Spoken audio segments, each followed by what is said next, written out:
제2장 인간의 가치와 인체의 신비. 제1절 인간의 위치와 특성. 1. 인간의 격의. 1. 하나님의 형상을 쓴 분성적 실체. 우리 통일교의 원리에서 하나님은 무형의 절대적 주체로 이성성상의 중화적 주체로 계시는 분이라고 합니다. 이성성상으로 계시는 하나님 자신의 분성적 실체로 아담과 헤와를 지으셨다고 하는 것입니다. 그래서 아담 헤와가 장성하게 되면 사랑을 중심 삼고 행적으로 연결되고 그러면 종적으로 하나님과 관계가 맺어진다는 것입니다. 그건 무슨 말이냐 하면 아담 헤와가 성숙하게 되면 하나님의 남성 성품은 아담의 마음속에, 하나님의 여성 성품은 헤와의 마음속에 들어간다는 것입니다. 그렇다고 해서 하나님이 갈라지는 것은 아닙니다. 그러한 이성성상의 주체로 계시는 하나님이기 때문에 아담 헤와의 마음속에 임재할 수 있다는 것입니다. 아담은 인류에게 무엇이냐 하면 보이지 않는 내적인 아버지를 모신 실체 아버지의 자리에 서는 것이고, 또 헤와는 무엇이냐 하면 내적인 어머니 신을 모신 실체 인류의 어머니로 서는 것입니다. 이래가지고 종적인 기준에서 행적 기반으로 확대시키는 것입니다. 하나님은 왜 아담 헤와를 필요로 했느냐? 두 가지의 목적이 있습니다. 첫째는 사랑의 이상을 성사시키는 것입니다. 둘째는 뭐냐? 무형의 하나님이 형상을 쓰고 나타나시기 위해서입니다. 그렇기 때문에 무형의 하나님이 형상을 쓰고 유형 세계와 관계 맺을 수 있는 그 기초, 그 핵심이 아담과 헤와라는 것입니다. 그래서 만약에 아담 헤와가 완성해서 영계 같더라면 아담 헤와는 하나님의 몸과 같고 하나님은 아담 헤와의 마음과 같은 자리에서 보좌하는 것입니다. 하나의 사람, 하나의 결과로 이루어 놓자 하는 것이 하나님이 아담 헤와를 창조하신 목적입니다. 2. 하나님의 사랑의 대상. 사람은 이 우주 피조만물 가운데 최고의 글작품입니다. 여러분이 헤아릴 수 없을 만큼 멋진 글작품입니다. 그러면 그 주체자, 즉 절대적인 하나님이 계셔서 사람을 만들었다면 하나님 자신이 말하는 것, 보는 것, 느끼는 것을 사람이 모르게 만들 수 있겠습니까? 하나님이 사랑의 대상이 될 수 있는 것을 만들었는데 그 존재가 우리 인간입니다. 하나님의 사랑의 대상, 하나님의 사랑의 대상을 만들기 위해서 전심전력을 다하고 자기의 모든 것을 다 투입했다는 것입니다. 오늘날 기성교인들이 믿듯이 말씀으로 도깨비 방망이 같이 아이들이 보는 만화 영화에서처럼 속닥속닥해서 되라 하면 착 되는 그런 사랑의 대상을 하나님은 원치 않습니다. 사랑의 대상을 찾아 세우기 위해서 하나님은 자신의 전체를 투입했다는 것입니다. 그래서 뭘 하자는 것이냐? 우주에 사랑의 핵을 설정하려고 했습니다. 그것이 창조 이상입니다. 3. 하나님의 아들, 딸. 오늘날 많은 기독교 신자들은 하나님은 유일무이한 분이요, 절대적인 분이요, 창조주요, 신성한 자체로서 지구한 자리에 계시는 분이기 때문에 피조물과 관계를 가질 수 없다고 봅니다. 피조물은 속된 것이고 창조주는 절대적이고 신성한 분이라고 본다는 겁니다. 그러나 사랑의 개념을 중심 삼고 볼 때 아무리 지고지선하신 하나님이요, 아무리 저속한 피조물이라 할지라도 사랑의 관계를 맺기 위해서는 인격적인 내용이 닮아야 됩니다. 심정적 내용이 같아야 됩니다. 즉 인격을 갖춘 사람과 성품이 같아야 된다는 것입니다. 그렇기 때문에 인간은 누구를 닮았느냐? 하나님을 닮았다는 것입니다. 그래서 우리 신자들이 하나님은 우리의 아버지이시다, 우리는 하나님의 자녀다 라고 하는 것입니다. 이것은 무슨 말이냐? 우리 인간은 하나님을 닮았다는 말입니다. 무엇을 통해 닮았느냐? 핏줄을 통해서, 혈통을 통해서 닮았다는 것입니다. 그 혈통을 통해서 인연되었다는 것은 사랑으로 인연되었다는 뜻입니다. 본래 인간의 특권은 무엇이냐?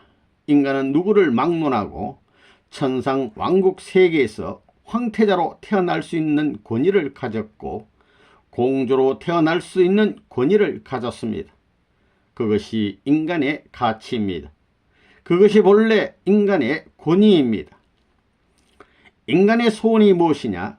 인간의 이상이니 희망이니 하는 것이 무엇이냐? 어디에 귀결되느냐? 하나님의 아들, 딸이 되는 것이 인간의 최고 희망입니다. 그 다음은 하나님의 사랑을 받는 아들, 딸이 되는 것입니다. 하나님의 모든 존재를 상속받는 것입니다. 그 이상 없다는 것입니다. 여기서 문제되는 것은 하나님의 아들, 딸이 되려면 어떻게 해야 되느냐 하는 것입니다. 하나님과 생명이 연결되어야 됩니다. 혈통적 연결이 안 돼 가지고는 안 된다는 것입니다. 인간 조상이 타락하지 않았다면 여러분은 자연히 하나님의 아들, 딸로 태어났을 것입니다. 4. 만물의 영장. 1. 만물의 영장. 인간을 만물의 영장이라고 합니다. 영장이란 말은 반드시 중심에 서서 전체의 가치를 대신할 수 있어야만 할 수 있습니다.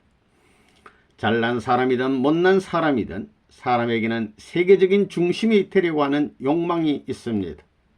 무한한 가치를 가진 중심이 되고 싶어 한다는 것입니다. 어떤 존재가 있으면 그 존재 중에 최고의 존재가 되고 싶어 하고, 또한 절대적인 중심이 있다면 그 중심과 하나 되고 싶어 합니다. 이와 같이 보다 나은 가치와 관계를 맺고 싶어 하는 것이 우리 인간의 마음입니다. 그러면 우리 인간의 마음이 왜 그렇게 되어 있느냐? 그것은 본래 우리 인간이 역사시대의 전체 가치를 대표하는 중심적인 가치를 지니고 있기 때문입니다.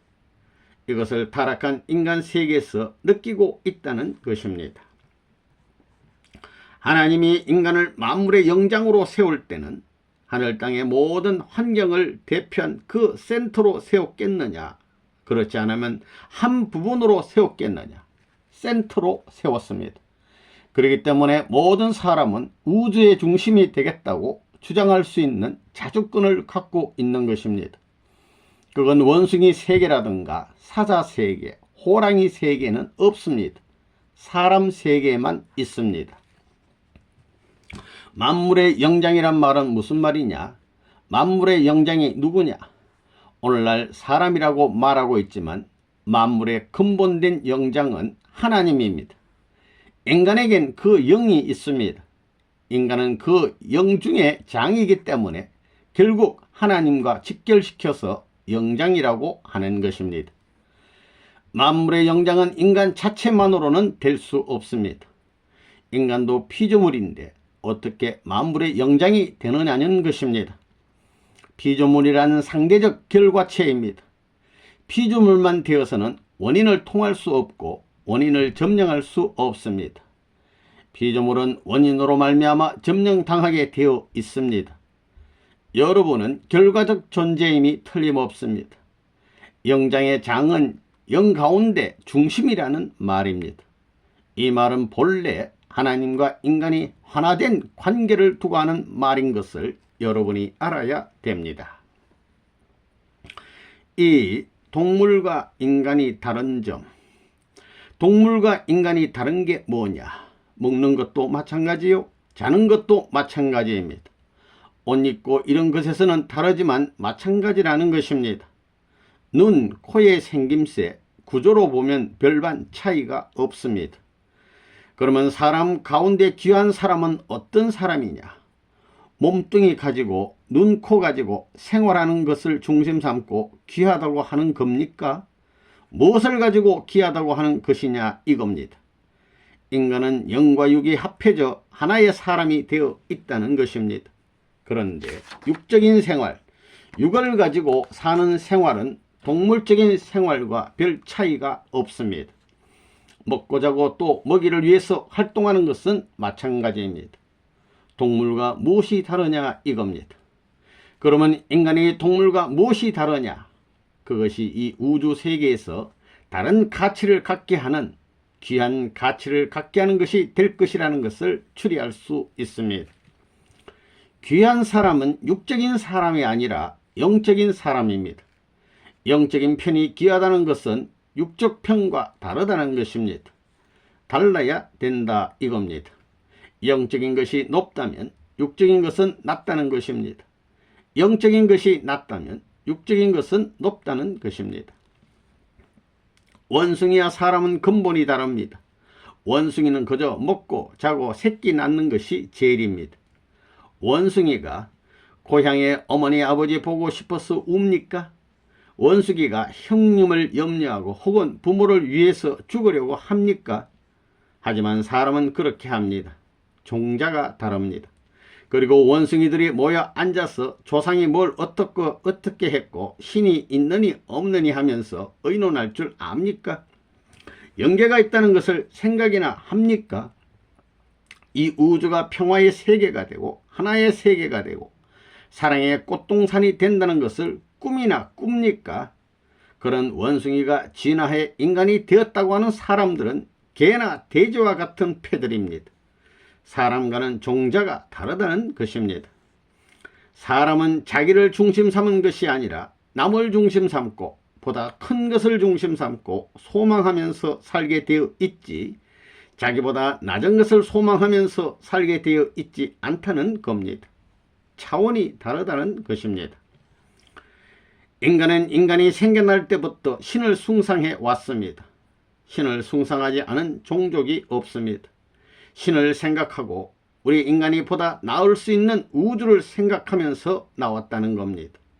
원숭이는 그런 것을 생각할 수 없습니다. 몇천 몇만 단계가 지나도 안 되는 것입니다. 원숭이에게 그럴 수 있는 내용의 힘이 어떻게 가정에 들어가겠습니까? 말도 되지 않다는 겁니다. 3. 인간만이 하나님의 절대적인 상대. 천지만물 가운데 절대자 대신 하나님 앞에 절대적인 상대의 가치를 지니고 나타날 수 있는 존재물은 뭐냐? 곤충일 것이냐? 아니면 우리 집 뒤뜰에서 콜콜 자는 예쁘장한 강아지일 것이냐? 이러한 것들은 절대적인 상대의 존재가 될 수 없습니다. 만일 그럴 수 있다면 강아지보다 더 지혜로운 원숭이들이 참수할 것입니다. 사람이 원숭이와 같은 뼈다귀를 갖고 있는 것은 사실이지만 차원이 다릅니다. 영적인 존재인 사람은 영적 존재가 아닌 원숭이와는 차원이 다릅니다. 근본이 다르다는 것입니다. 원숭이와 손가발의 모양은 사람의 것과 비슷합니다. 이렇게 많은 것이 사람과 닮았기 때문에 원숭이가 진화해서 사람이 되었다고 하는 것입니다. 인간과 원숭이를 해부학적으로 보면 수십 가지가 틀립니다. 그런데 진화론에서는 이 원숭이가 비약적인 발전, 즉 돌연변이에 의해서 사람이 되었다고 합니다. 논법은 그럴듯하지만 여기에는 무신론자들의 마술적인 요인이 감춰져 있다는 것입니다. 그렇기 때문에 공산당을 때려잡기 위해서 통일교회가 성공 이념을 들고 나와서 대판 싸움을 벌이고 있는 것입니다. 원숭이가 진화하여 사람이 되었다는 그런 허무맹랑한 말을 절대로 믿지 말라는 것입니다. 만일 창조주가 원숭이를 창조주의 절대적인 상대로 세웠다면 사람들이 얼마나 비판하겠습니까? 하나님의 상대가 저게 뭐야? 대변도 가리지 못하는구만. 다니는 것이 저게 뭐야? 네 발로 다니는구만 하면서 참수할 것입니다. 네 발로 다니는 것은 미완성한 것입니다. 인간도 아기 때는 네 발로 다닙니다. 그래서 원숭이는 형으로 보았어도 미완성권 내에 있는 것입니다.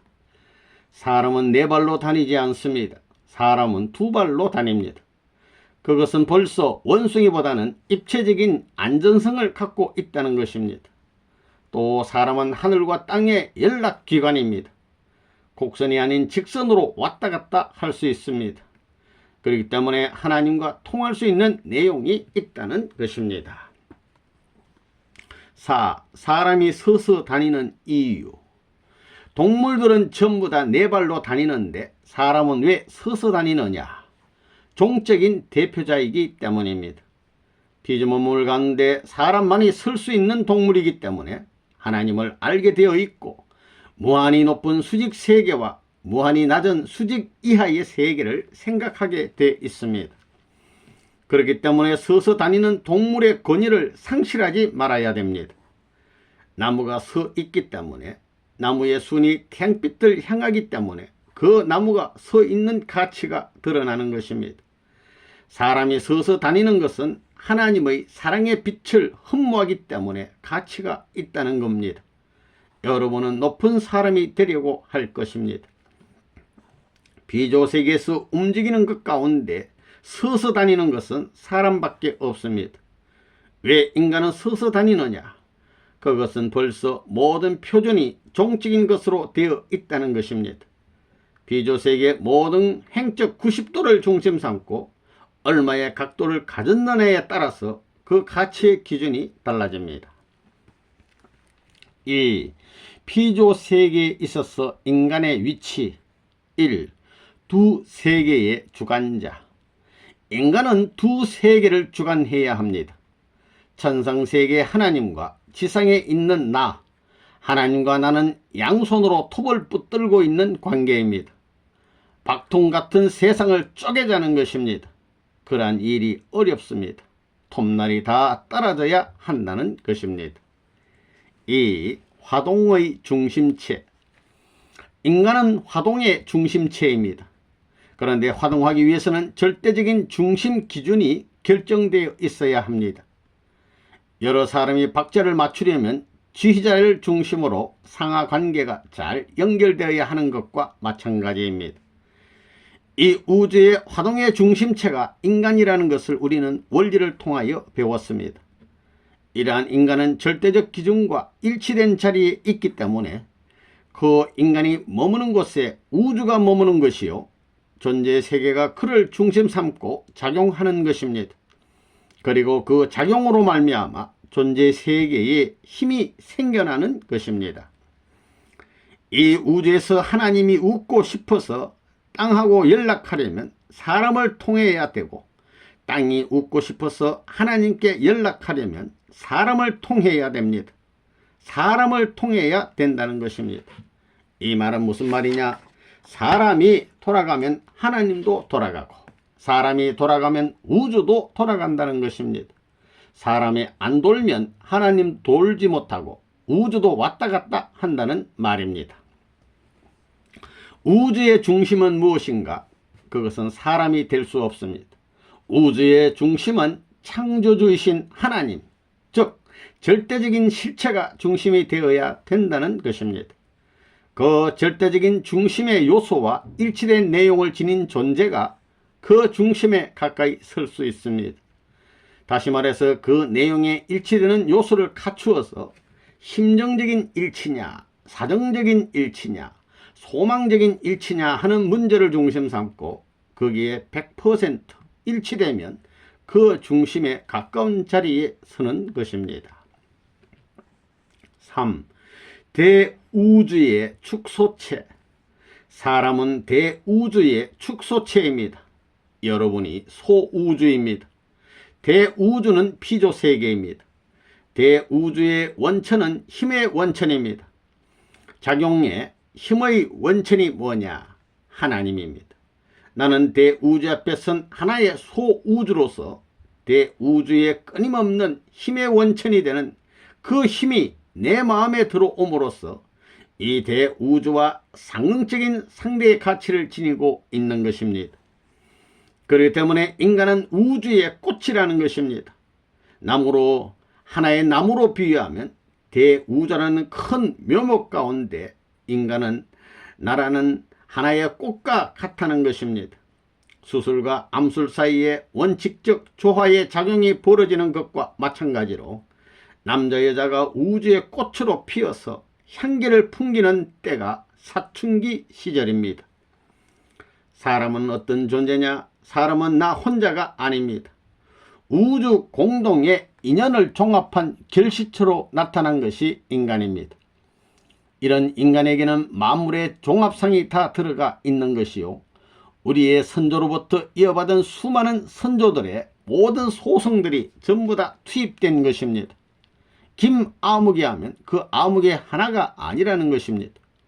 얼굴은 지금 자기 얼굴같이 느끼고 있지만 그 얼굴이 있기까지는 수만 년의 역사를 거쳐왔다는 것입니다.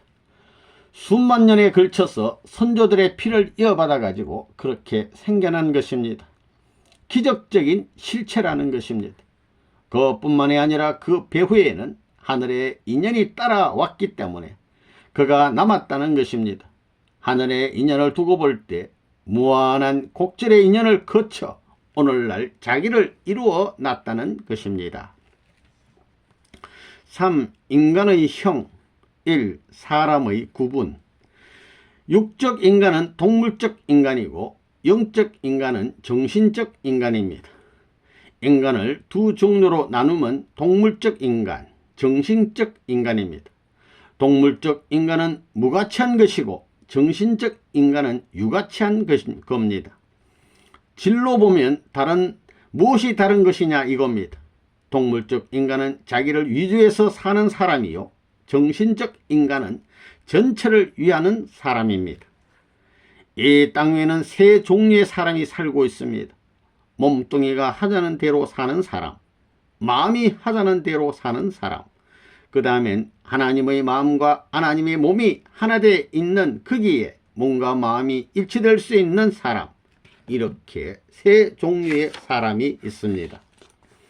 신념이 강한 사람, 이지적인 사람, 정적인 사람, 이 세 유형의 사람을 중심 삼고 역사적인 인물이 생깁니다. 여기에서 12형으로 갈라지고 이것이 다시 3단계가 되면 36형이 됩니다. 또 이것이 양성으로 벌어지면 72형이 됩니다. 이 사람의 여러가지 형, 통일교인을 보면 다 같은 통일교인이지만 천태만상입니다. 100이면 100 사람이 다 같지 않습니다. 동쪽의 선형, 서쪽의 선형, 남쪽의 선형, 북쪽의 선형 등 그 형이 모두 다르다는 것입니다. 여러분 가운데는 동쪽형의 사람, 서쪽형의 사람, 남쪽형의 사람, 북쪽형의 사람이 있습니다. 혹은 봄절기, 여름절기, 가을절기, 겨울절기의 사람이 있습니다.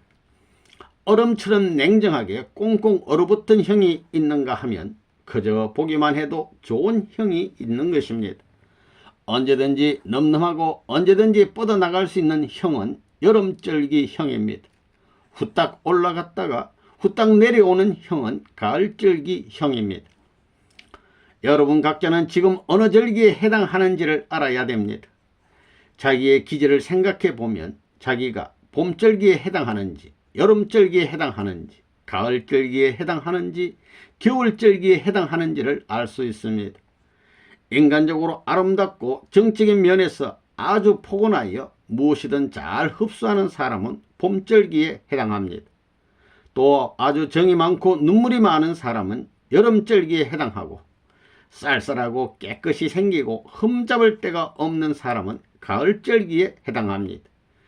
겨울절기에 해당하는 사람은 꽝꽝 달라붙어 뗄래야 뗄 수 없는 요소를 가지고 있는 사람입니다. 여러분은 자기 자신이 어느 절기에 해당하는 사람인가를 분별할 줄 알아야 합니다. 가을절기에 해당하는 사람은 상대적인 사람을 만나야 합니다. 즉 봄절기의 사람을 찾아야 되는 것입니다. 여름절기의 사람은 겨울절기의 사람을 만나야 합니다.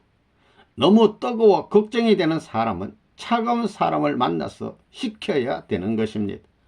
그런 것은 눈을 보면 알 수 있고 또 그 생김새를 보면 알 수 있습니다. 기도 생활을 하면 사람을 척 보고 벌써 설명하기 전에 그 사람이 A, B, C형 중 어느 형인가를 분석해 낼 수 있습니다. 그런 무엇이 있습니다. 선생님은 그런 것이 빠르다는 것입니다. 그런 체험을 할 수 있어야 합니다. 영들도 무수히 많습니다. 별의별 영이 다 있습니다. 사람 가운데도 별의별 사람이 있는 것과 마찬가지로 영들도 그렇습니다. 그러니 영을 감정하기 위해서는 그런 내 마음의 척도, 마음의 영점을 중심 삼고 이것이 왼쪽으로 가느냐 바른 쪽으로 가느냐를 분별할 줄 알아야 됩니다. 그러지 않고는 이것을 가릴 수 없다는 것입니다. 선한 신이냐 악한 신이냐 하는 것도 그런 느낌을 통해서 대본에 분석할 수 있습니다. 반드시 이런 체율적인 신앙이 필요하다는 것입니다. 3. 개성진리체로서의 인간의 특성. 사람마다 얼굴이 다른 것과 마찬가지로 사람마다 냄새가 다릅니다. 냄새를 맡아보면 사람마다 다르다는 것입니다. 그렇기 때문에 개가 냄새를 맡고 찾아가는 것입니다. 개개인이 가진 특성은 하나밖에 없습니다. 또 개개인의 됨됨이도 다르다는 것입니다. 인간은 개성진리체입니다. 어머니 아버지에게서 태어났지만 어머니 아버지와 다르다는 것입니다. 만약 특성이 없다면 그건 필요 없을 것입니다. 하나님이 다양한 개성진리체를 이 땅 위에 두고 싶었는데 그러한 분립체로서 나타난 것이 우리 개체입니다. 그렇기 때문에 하나님이 아무리 크다 하더라도 우리 개체를 상대함으로 말미암아 큰 하나님의 전체 기쁨을 완성시킬 수 있는 것입니다. 이렇게 볼 때 작지만 평등한 자유, 평등한 가치를 우리는 여기서 발견할 수 있는 것입니다. 사람의 얼굴이 길고 넓적하고 코가 높고 낮고 얼굴이 전부 다 다양하기 때문에 보면 볼수록 관심을 갖게 되는 겁니다. 이것도 재미있고 저것도 재미있고 전부 재미있습니다. 또 남자 여자 다 같이 추나추동 같은 절기에 살지만 옷 입는 것을 보면 전부 다릅니다. 걷는 것도 다 다릅니다. 손을 놀리는 것도 간단한데 전부 다릅니다. 또 웃는 것도 다르고 목소리도 다르고 모두가 다릅니다. 개성진리체의 특성을 나타낸다는 것입니다. 이게 귀합니다.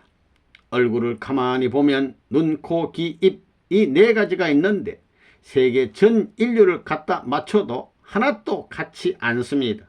이게 신비로운 것입니다.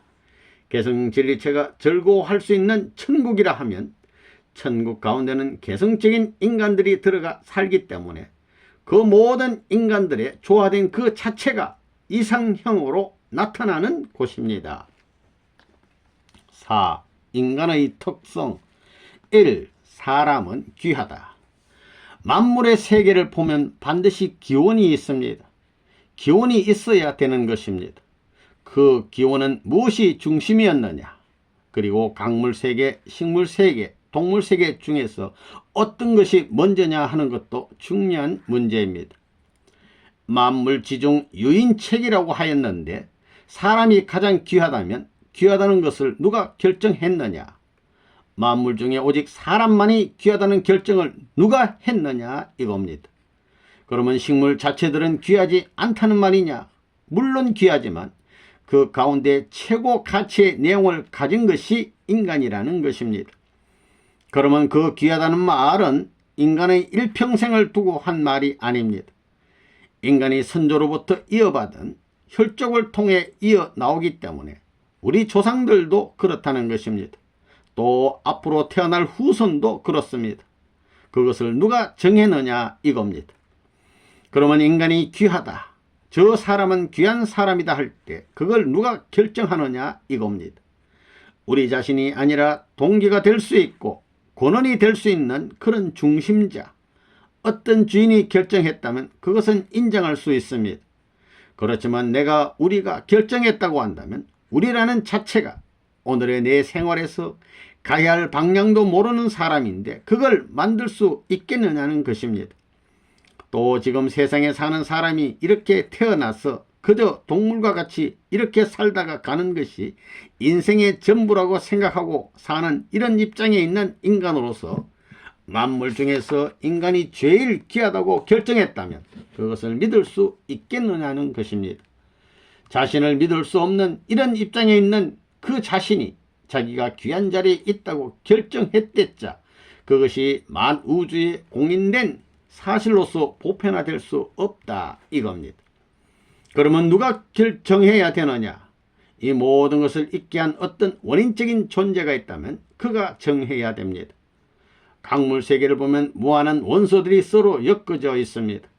그 강물 세계의 신비로운 모든 구조와 형태는 맹목적으로 되어 있지 않습니다. 반드시 어떤 방향성을 중심 삼고 그 목적 가치를 지니고 있습니다. 식물도 마찬가지이고 우리 인간도 마찬가지입니다.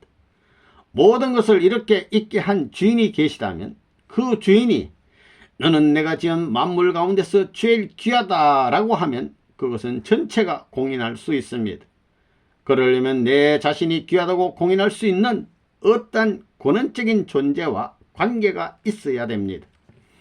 그렇다면 인간이 귀하다고 할 때 현재 입장을 가지고 귀하다는 것이냐, 내가 태어나 살아가면서 인간의 목적을 완성시켜 나가는 내용 전체를 중심 삼고 귀하다는 것이냐, 아무리 생각해도 내가 살고 있는 현재의 입장, 생활권 자체를 중심 삼고 귀하다고 볼 수 없습니다. 인간이 지닌 바의 목적과 목적 완성의 내용을 중심 삼고 귀한 가치를 부여했다는 것을 은연중에 생각하지 않을 수 없다는 것입니다.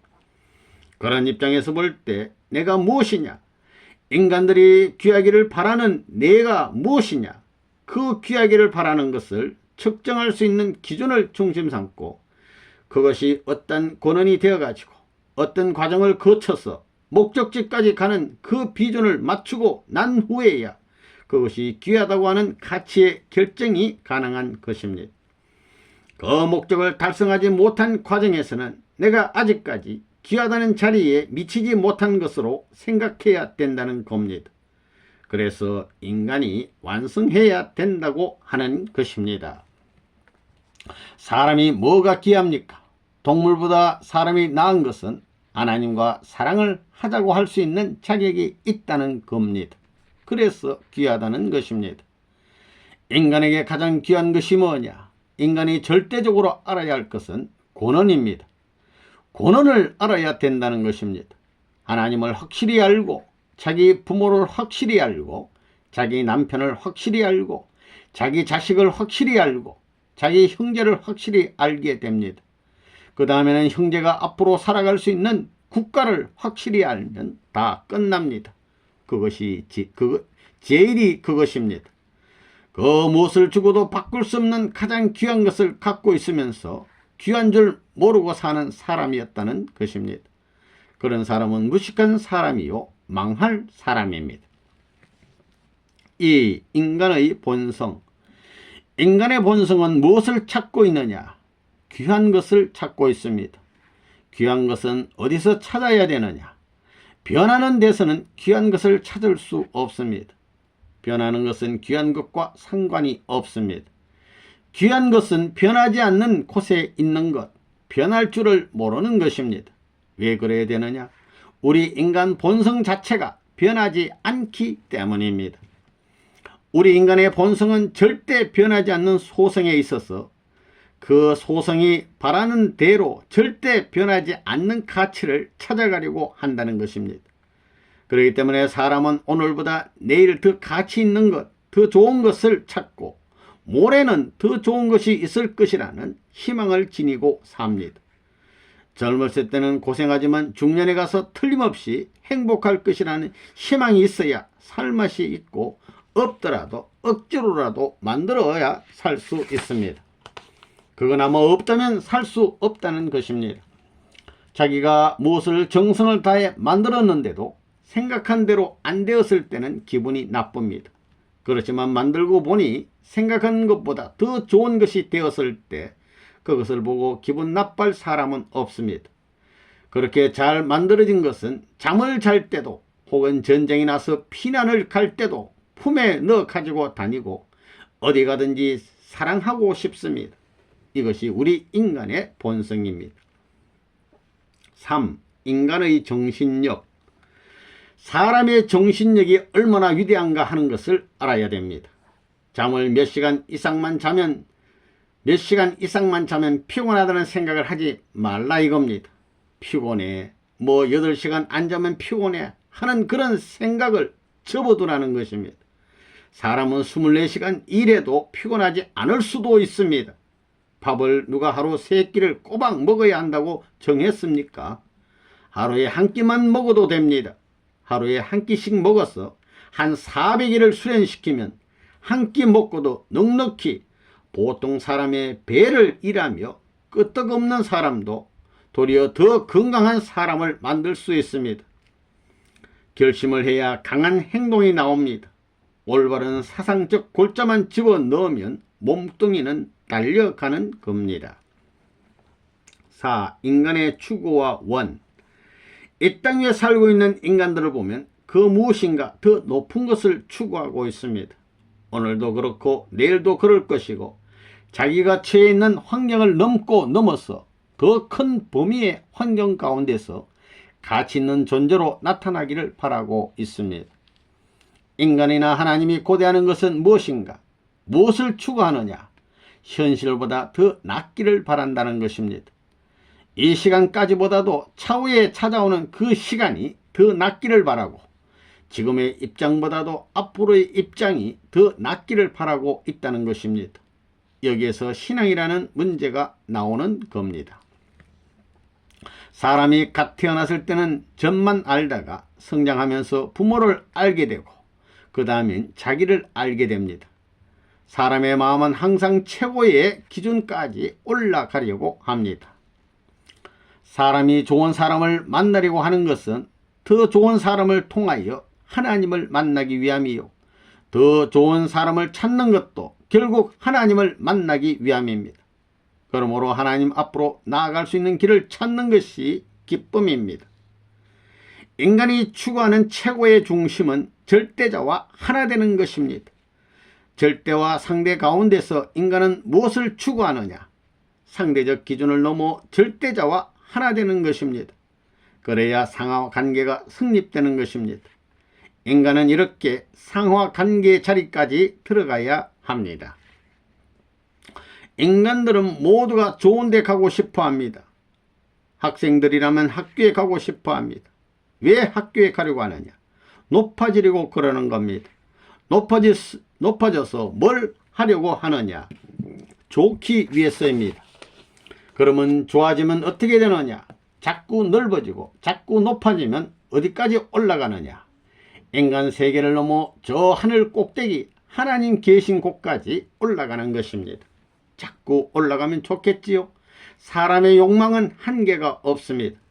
사람의 욕망의 한계점이 어디냐? 그 목적지가 어디냐? 이것이 문제입니다. 모든 것을 갖고 싶고 자꾸 올라가고 싶고 좋은 것은 모두 내 것으로 만들고 싶어 하는 것입니다. 세계까지도 내 것으로 만들고 싶어 하는 것입니다. 인간은 누구나 존경받는 것을 좋아합니다. 또한 많은 사람 중에서 자기가 중심이 되기를 바라고 있습니다. 자기가 중심이 되어 모든 것의 결과가 되고 싶어하고 자신이 동기가 되어 상대적 세계의 결과를 나타내고 싶어 합니다. 다시 말하면 중심적인 입장에서 지도하고 싶어하는 마음을 누구나 다 갖고 있다는 것입니다. 5. 사람이 좋아하는 것. 사람은 누구나 보고도 모르는 것을 좋아합니다. 신비로운 것을 좋아합니다. 신비로운 것은 드러나지 않습니다. 꽁꽁 감추어져 있습니다. 감추어진 그 맨 봉궁, 거기에서도 자물쇠가 채워진 방 안에 있는 보물, 그런 것이 있으면 그건 더욱 신비로운 것입니다. 사람은 더 신비로운 것을 원합니다. 외적으로는 더 큰 것을 원하는 반면 내적으로는 더 신비로운 것을 원합니다. 높은 것이 중심이냐 낮은 것이 중심이냐? 사람은 높은 걸 좋아합니다. 사람들이 깊은 골짜기를 좋아합니까? 높은 산 꼭대기를 좋아합니까? 높은 산 꼭대기를 좋아합니다. 왜 그러냐? 높은 곳으로 올라가면 올라갈수록 다양한 세계와 관계를 맺을 수 있습니다.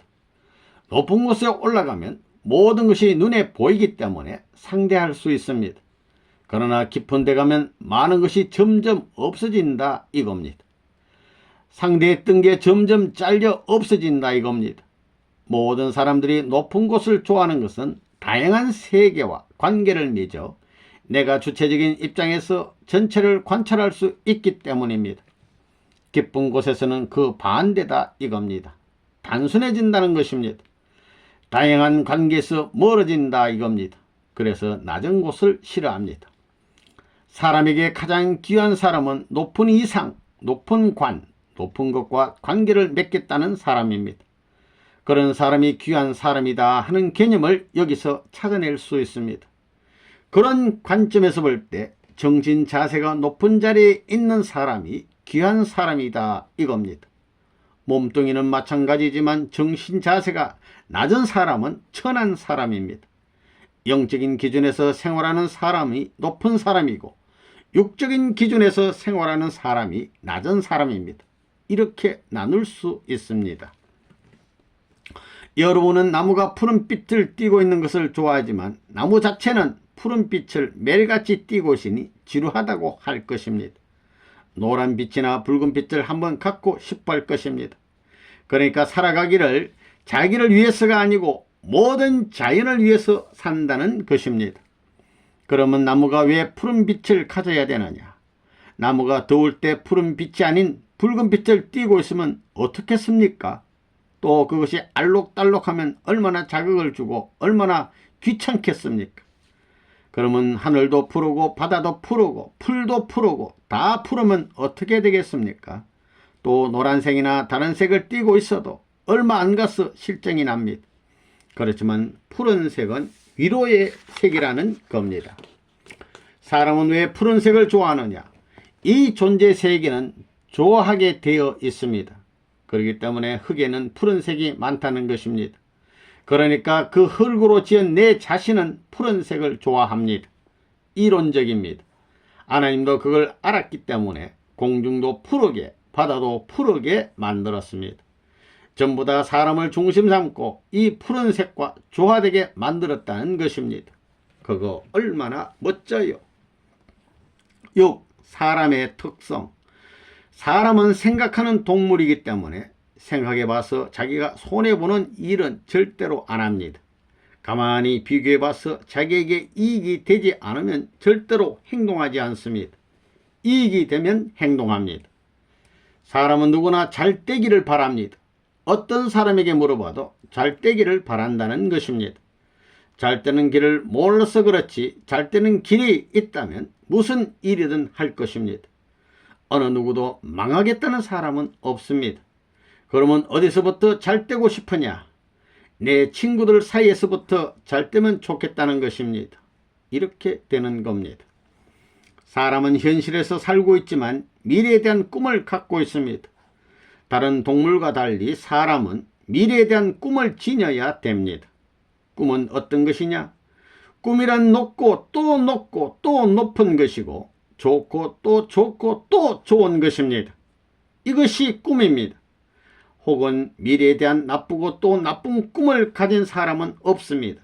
그런 건 꿈이 아닙니다. 그렇기 때문에 일반적으로 말할 때 꿈이라는 것은 좋고 또 좋고 기쁘고 또 기쁠 수 있는 것입니다. 그것은 발전을 말하고 흥하는 것을 말합니다. 사람은 참으로 이상한 존재입니다. 한번 나빠지기 시작하면 한없이 나빠지고 한번 좋아하기 시작하면 한없이 좋아집니다.